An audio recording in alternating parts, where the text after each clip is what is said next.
आ जाओ मेरी जान, मेरी प्यारी बेटियां। आयशा, क्या तुम ठीक हो? हाँ मैं ठीक हूँ। हाँ लेकिन अगर मैं 9 मिनट पेंटिंग करूँगी तो और भी ज़्यादा बेहतर हो जाऊँगी।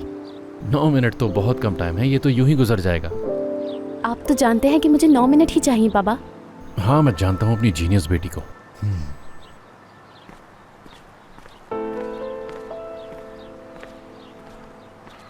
एलिया, ये सब कुछ आखिर हुआ कैसे? वीडियो किसने बनाई और किसने अपलोड की है?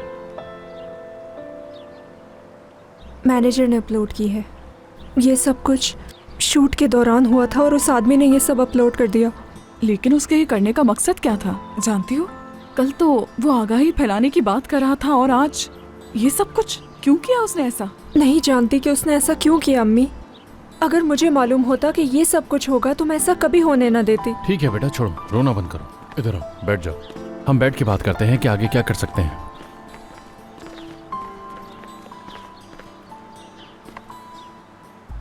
या अल्लाह, लोग इतने बेहिस कैसे होते हैं, समझ नहीं आता मुझे।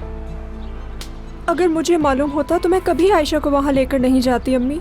उसने कहा था कि इस वीडियो से अवेयरनेस फैलेगी और आयशा जैसे बच्चों के लिए मददगार साबित होगी, और मुझे लगा कि हम लोग कुछ अच्छा करने वाले हैं जब ही वीडियो शूट करने दी। जानती हो, इसकी इजाज़त देनी ही नहीं चाहिए थी। गलती हमारी है। मैं तुमसे मुसलसल कह रही थी एलिया कि इतनी जल्दी किसी पर यकीन नहीं करना चाहिए।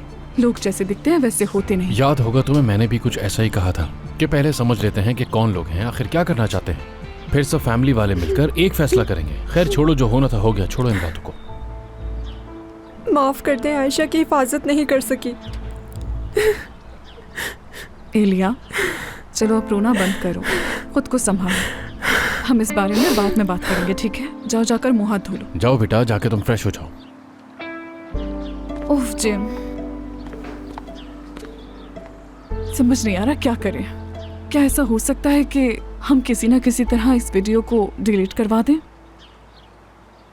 मैं जानता हूं कि मुझे क्या करना है।